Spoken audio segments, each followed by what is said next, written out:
This is the Good Government Show. And that's what mayors are trying to do, is just provide benefit and abilities for our families and neighborhoods to thrive. We try to help people understand there's an economic benefit to trees. No crime stats are acceptable crime stats for a mayor. Good government is government that is responsive to you and is a good steward of the resources that they've been entrusted, whether or not that's financial, natural, or what.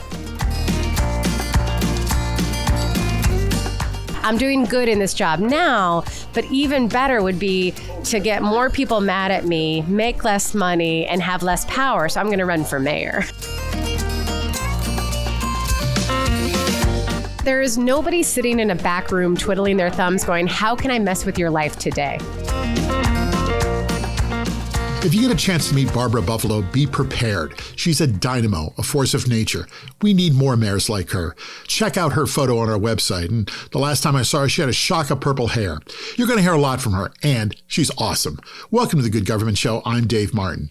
First, help us share the message of good government by liking us and sharing us where we are on social media. Make sure to review us and send our show everywhere. We all need to talk about good government. I really liked meeting Columbia, Missouri Mayor Barbara Buffaloe. She's smart, exciting, enthusiastic, and chairs the best committee at the Conference of Mayors. How do I know? Well, she told me. You'll hear. After 11 years as her city's sustainability manager, she became mayor. Last year, she was elected to her second term. We talked a lot about the environment and what cities are doing, especially as they live with cuts from the federal government. And here's what I really liked. We started the conversation talking about mayors sharing great ideas.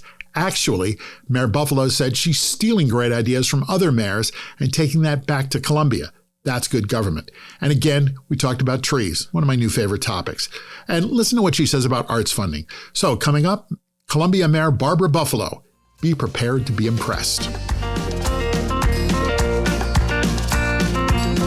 We have a new partner here on the Good Government Show, HelloNation. This is a new digital magazine that showcases the best of cities across the nation. We'd all prefer if good news traveled faster. At HelloNation, positive stories don't just get told, they get amplified. HelloNation helps businesses, leaders, and communities share positive stories that matter, building trust, credibility, and meaningful connection. Through professionally produced podcasts, digital features, and targeted distribution, HelloNation positions you as the answer regular folks are looking for, while expanding and scaling your digital footprint across the platforms that people trust. Good news deserves momentum. Your city or your business can help spread the word of good news across the nation. At HelloNation, they don't just have advertisers, they have advertisers. Editorial content from trusted community leaders and cities that are helping spread the good news. Let HelloNation lift you up and lead the conversation. Visit HelloNation.com to learn more. Once you wrap up this episode of the Good Government Show, give a listen to our friends over at Good News for Lefties. This daily podcast highlights news stories that show there's more good news out there. Other people in government are really trying to do the right thing. That's Good News for Lefties. Listen where you're listening now. I'm happy to finally have with me Barbara Buffaloe, the mayor of Columbia, Missouri. Thanks for taking the time. Thanks for coming on the Good Government Show. Thanks for having me. Well, thank you. And we met at one of your sessions earlier in the conference. We're here at the Conference of Mayors, the Climate Resiliency and Community Engagement, and you are the chair of the Environmental Standing Committee. Yes, I am. Which I understand is the best committee of all the Conference of Mayors committees. I say that. So yes, you have to put out your intentions to make it happen. So yeah, it is the best committee. So let's just talk a little bit, start off talking a little bit about the environment. You're the chair of the Conference of Mayors Environmental Committee. Do we have a reason to be hopeful across America? Well, yeah, because we're seeing good things happening in cities, right? So I've actually moderated 3 different discussions here at the conference where environment has been the theme. And we got to share some of those projects that are being done that help things with like affordable housing or tree canopy. And their climate, they benefit the climate, but also they benefit families. And that's what mayors are trying to do, is just provide benefit and abilities for our families and neighborhoods to thrive. thrive. Now, before we turn the microphones on, you sat down and I said, how's the conference going? You said, great, I'm stealing lots of ideas. Yeah. So what ideas have you stolen from other environmental members? Well, so one of the ideas I want to steal is something that the city of Cleveland and the city of Providence and probably other cities do as well, is actually neighborhood safety walks, which you might not think, oh, that's not environment related or that's not climate related. But what they're doing is they're identifying neighborhoods where they might have like a lot more calls for service. They might also overlap the data that says, oh, there's not as much tree canopy in this neighborhood, or there's more dilapidated homes or nuisance properties. And they do these neighborhood walks with their city staffers and police and public works and others, and they identify infrastructure projects or things they can do to improve the neighborhood. And then that results in then lower crime, lower heating and cooling bills, and basically just provides a better environment for those families. And so I want to steal that idea because, you know, it's something proactive that we can do rather than just reactive. So that's one idea you're stealing? Yeah.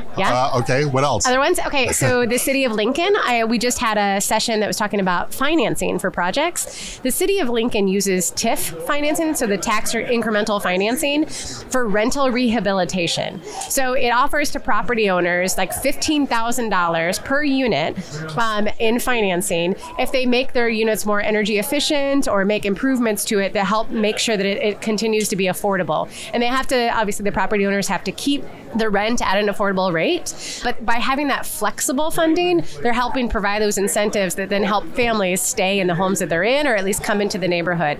So I want to steal that idea as well because in Columbia, TIF is like a bad word. You know, it was a thing that people were like, oh, you're just trying to help benefit, you know, already rich people to pay less in taxes. And it's like, well, no, it can help spur development and also benefit families by having more affordable housing. So that's another idea I want to take. Okay. Are you optimistic about environmental initiatives across the nation? I am, because we're still doing the work. So before I was the mayor, I was actually our city sustainability manager for 11 years. And so, you know, in that time, I served under different administrations at the federal level, and the work continues. We just might use different language. Okay. We have seen a lot of federal dollars being slashed across the nation for environmental programs. Tell me how the cities are able to overcome that and still move forward on, you know, the important environmental initiatives that are necessary.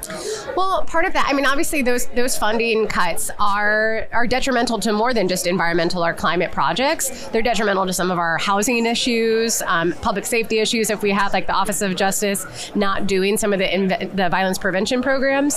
So, you know, it's not just hitting environmental, but how cities are figuring out how to pivot, are they're finding opportunities like the session that I was just in. We talked about how can you pass either local sales tax initiatives that are for infrastructure projects that might be climate adjacent as well as other benefits. Okay. One of the other projects though that we heard about was as the investments go into our communities is like how do we then tell the story for how the impact is, and then we can potentially pull in other investments. So yes, I'm worried about funding cuts, but then at the same time, there's still projects that we need to do. We just might call them something different. So what did other members of your climate alliance steal from you? Oh gosh, I don't know. I don't know if anyone's, I'm just kidding. I have heard, so one of the programs that we do is something called the Community Connectors program. And these are part-time city staffers that go out into neighborhoods, do door knocking to let people know about programs that we have. And one of the most recent ones was one that we did with our ARPA funds, which is over basically like home weatherization. And they knocked on homeowners' doors in some of our under-resourced, underutilized neighborhoods to let them know about how we have these programs to add insulation, do weatherization, and do other things to basically make it more affordable to live in their home.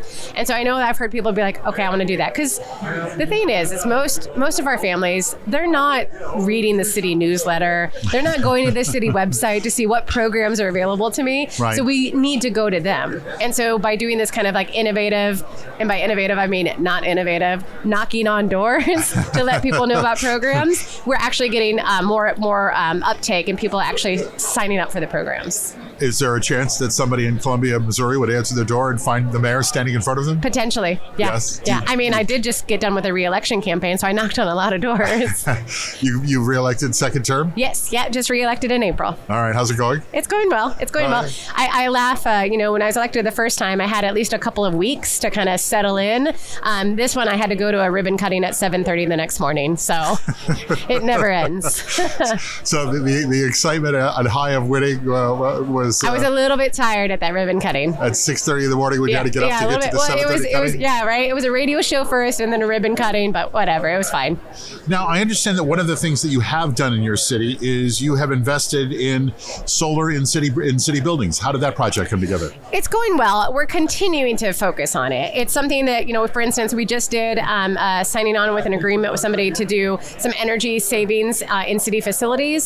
So that's what we did first. Before investing in solar, we wanted to make sure they were efficient first. And that just helps us save money over time. And then, we've been putting resources into solar on like, for instance, our armory building. It's the old gym. Focusing on that because it's a community center. And so we're also showing, like, walking the talk we're trying to encourage others to do this and then doing it ourselves. Well, the city has to be a leader if you want to get other people to do it, Exactly. And I saw also you had a push for more electric charge stations. Yeah, we were beneficial to get a federal grant last year that helps the charging infrastructure grant. So we have electric charging stations. You got that grant in before. We did. We got it in before. And so we're going to have charging stations at our airport, at near City Hall, one of our garages down there, as well as at the public library. And the one by the public library is great because it's opportunities then for the neighbors around there that might not have access to charging to have access to charging. What do you drive? I drive an electric car. You do? I do, yeah. I drive a Hyundai Ioniq 5. And? Yeah, I love it. And so when you go to work, are you able to charge it up at City Hall? Well, I don't need to. And I can ride my bike to work. Do you often ride your bike to work? Yeah, it's only like a couple miles. Oh, okay. How often do you ride your bike? I try to ride it every day. Do you really? Yeah. Okay. It's fun. Sure. Yeah. All right. Then you get out and, and like fresh air, and it's just kind of nice to be out. And like, I always find that people go, oh my God, there goes the mayor on her bike. What's she doing? Sometimes, I don't know. Maybe they don't recognize me. Oh, all right. I'm kind of short. Well, yeah, but still, short but powerful. Right. How often have you been able to ride on all the bike lanes in your city? Ooh, good question. Have I hit all of them?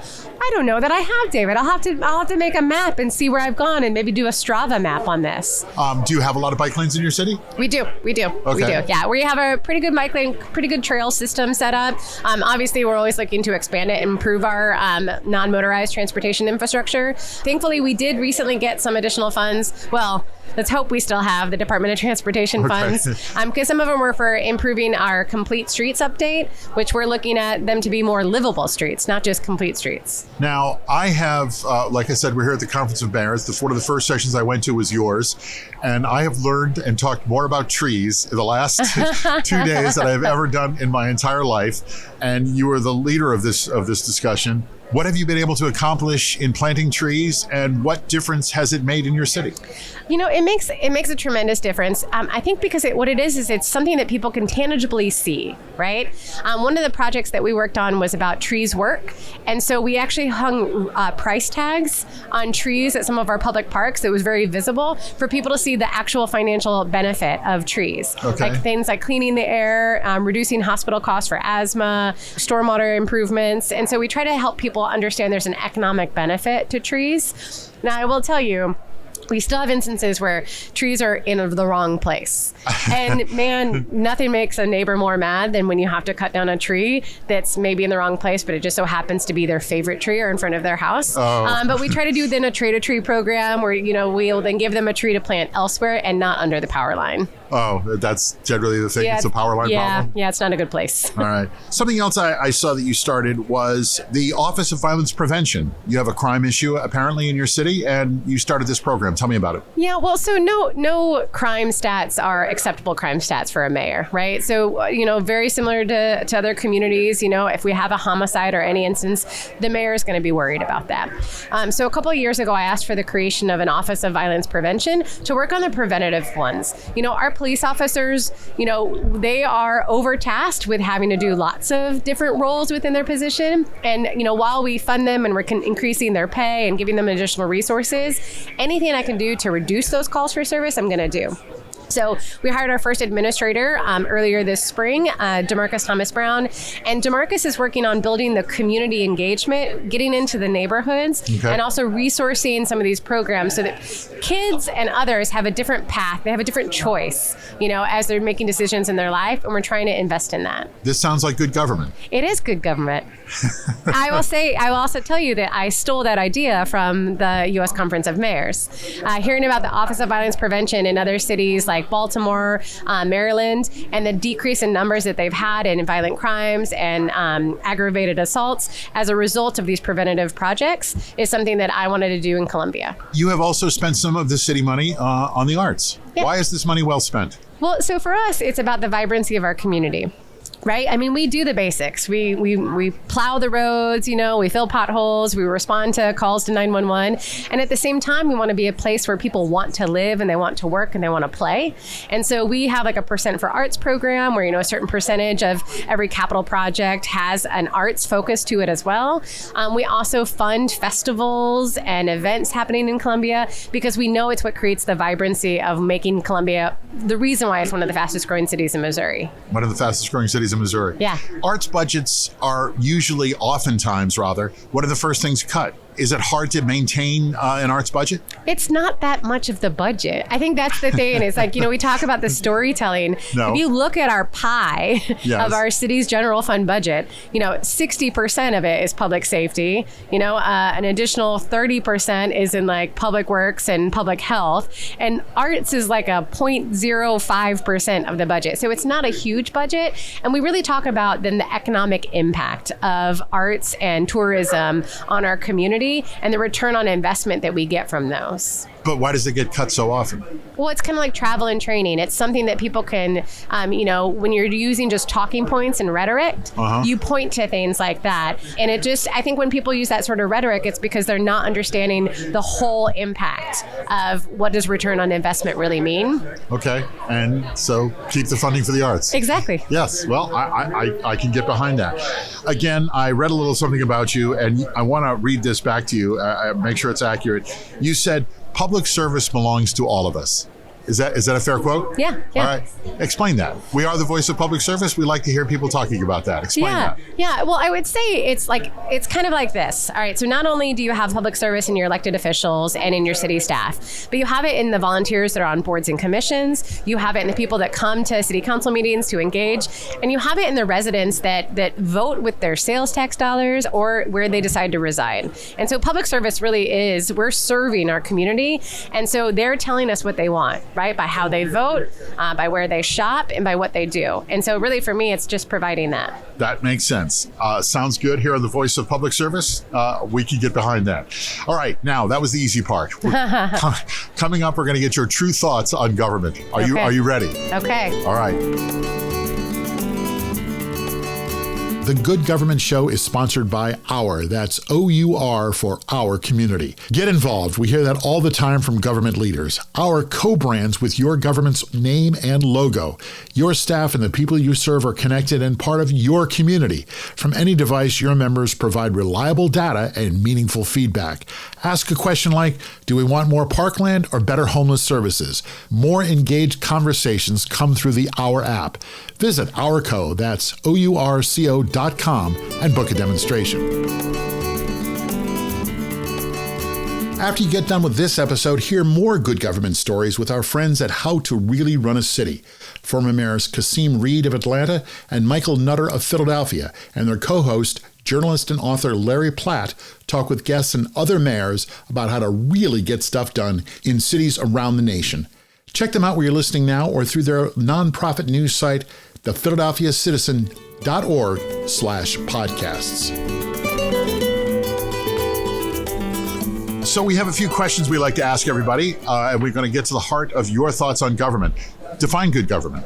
Good government is government that is responsive to you and is a good steward of the resources that they've been entrusted, whether or not that's financial, natural, or what. And what does good government look like in Columbia, Missouri? Well, for us, it's about being responsive and transparent. And regardless of what social media might say, trying to put as much information out there via our council meetings, via the engagement that council members do and city staff do, and on our website, trying to be as transparent as we can. We are a full service city, so sometimes things can get lost. If people feel frustrated, if they don't like what they see, what should they do? They should come to a council meeting. Yeah, but that's boring. It's at night and I can't do it. They should email their council members. Do they respond? Yeah. Okay. Yeah, in Columbia we do. We do? Yeah. Every time? Well, depends. It depends on if it's a real. So here's the thing I always think about too. You think about like Facebook comments, right? Like, does somebody really want you to respond, and are they in a listening, hearing kind of response, or are they just looking to react? Right. And so that's that kind of question. And how do you balance that? And how do you balance that? For me, I'll usually respond the first time. Okay. And then if it's kind of, all right, you're not actually here to talk about this. So I encourage them to like get together face to face. And I think that always makes a difference. What drew you to public service? What made you get involved in all this? That's a good question. Well, so part of it was my dad was a public defender when I was growing up. And I saw the importance of, showing up for community members and the impact that a community, the government has. And then, when I was, I was on a commission, actually. I volunteered on a commission for the city. And then I realized, I can do good in this volunteer role, but I could actually do even more good if I worked for the city. And so I started working for the city and worked there for 11 years. And then I decided... That was the director of resiliency? I was sustainability manager for 11 years. And then I decided that, you know what? I'm doing good in this job now, but even better would be to get more people mad at me, make less money, and have less power. So I'm going to run for mayor. Has it worked out? Do you have less money or more people mad at you? All the things. Yep, all of that. But I do feel I'm making a difference in my community, and I love Columbia, and I want to continue to serve it. And so I think I can serve it well in this capacity. Who inspires you? Who's your role model? Oh, gosh. I see so many role models. I think back to when I first worked for the city, we had this public health and human services director that was just so tuned in to the needs of a community and would try to allocate her staff to invest in them, to invest in the community, to create programs that serve the needs, especially of our most vulnerable populations. And it was just inspiring because she did it in a very thoughtful way. And so Stephanie Browning was my first mentor when stepping into this. Do you have a political hero? A political hero? Yes. Oh, I really loved Obama. I gotta tell you, I think it was just because his ability to personalize some of the conversations that we're having just really stuck out to me. Were you president of your high school class? Did you always see yourself going into public service or running for office? I wanted to be an architect. I went to school to try to be an architect. Really? So when I was about 8 years old, we visited Hearst Castle in California, and there was a statue of Saint Barbara. And Saint Barbara is the patron saint of architects. Yes. And it was there at Hearst Castle because it was designed by a woman architect. Okay. And I remember thinking, I love playing with Legos. I guess I'm going to be an architect. And so the impact of the built environment on community, like how it connects us or divides us, has always been fascinating to me, and how we get around town. So I wanted to be an architect. And what happened? Well, I realized I was an okay designer, but I was actually a better influencer. Okay. And this is before influencer was a word. All right. Because I realized I was working with my clients and working with my firm to try to get them to do more sustainable design. Because again, the impact the built environment has on communities, besides just connecting them, but also greenhouse gas emissions and impact on the planet. Did you get a degree in architecture? Environmental design. Okay. All right. It was a pre-architecture program, and then my graduate was in the same program. My master's is in environment behavior, and that was focusing on what are the social reasons that people want to choose sustaistivity or not. So you're pretty close to your goal. Yeah. There. But you were not president of your high school class? Oh, good Lord, no. No. Okay. You're on your second term as mayor. You were served in the city for 11 years before that.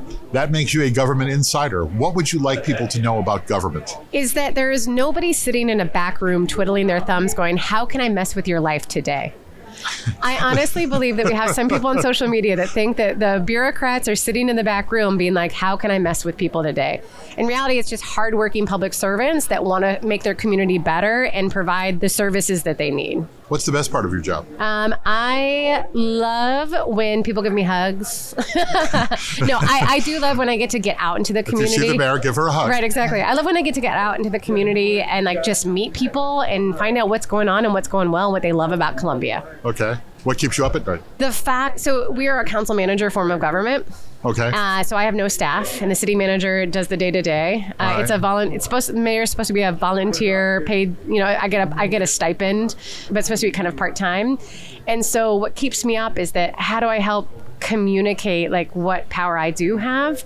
And how do I help try to influence the system so that we can improve lives, but I can't technically direct any staff? So you have no power, right? And less money. But I have influence, so that that's power. That's power in itself. Okay. So I have never been to Columbia, Missouri. I have been to Kansas City for awesome barbecue. Yes. How does the barbecue compare in your town, or what is the dish of Columbia? Oh gosh, what's the dish of Columbia? Yes. If I'm coming to your town, where are you going to take me and to show off the best of Columbia? Well, you know what? I'm probably going to take you to one of our Como Cooks pop-up. So we have a bunch of international families that have started pop-up restaurants in our business loop. And so like some of my favorite, like Somalia food is so delicious. Oh gosh, yeah. No, I'm getting you like an international sampler. Yeah. International sampler. Yeah, well, because we're a vibrant community. We're a university community. So there's a lot of diversity and different nationalities represented in our university town. And so there's usually some good food. So leave the barbecue to Kansas City? Yeah, leave it over there. Okay. I mean, we have some good stuff. There's some good stuff in Columbia. Don't get me wrong on barbecue, but I've got some other options for you. What do you do for fun? Oh gosh, hang out. I've got a husband and 2 kids. We like to go camping, hiking, riding our bikes.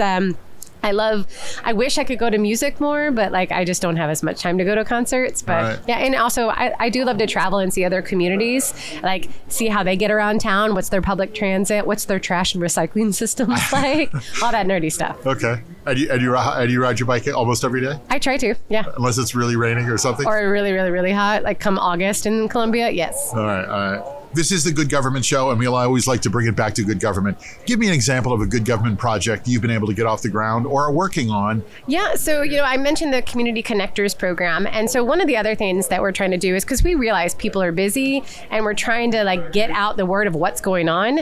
We've started these things called Let's Talk Locals, where we have our council members going out into the wards and hosting basically a town hall.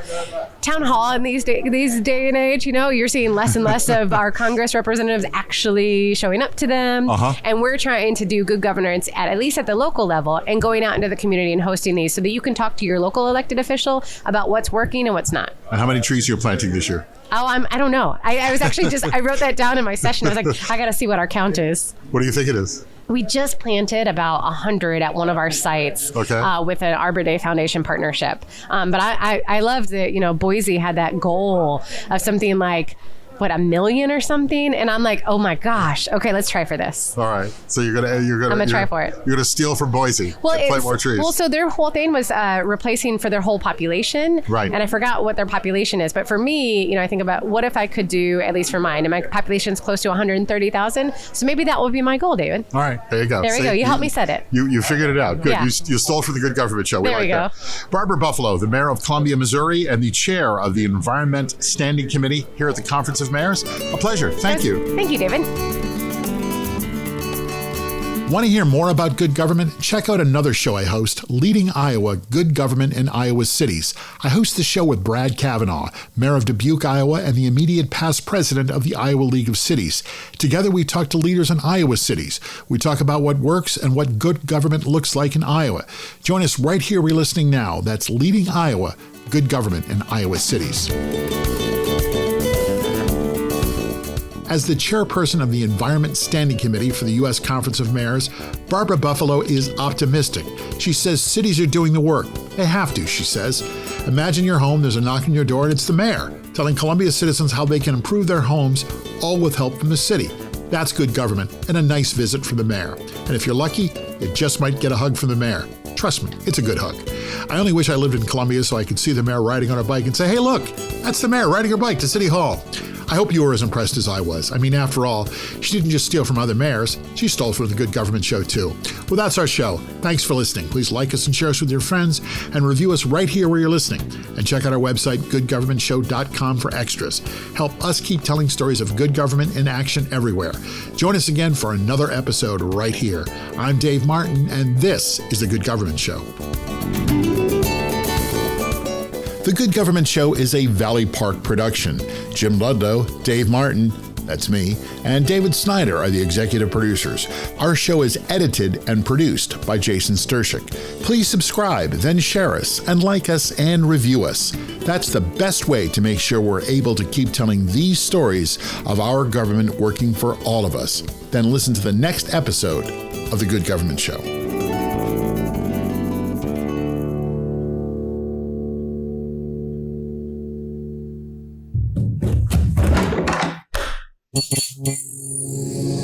This podcast is part of the Democracy Group.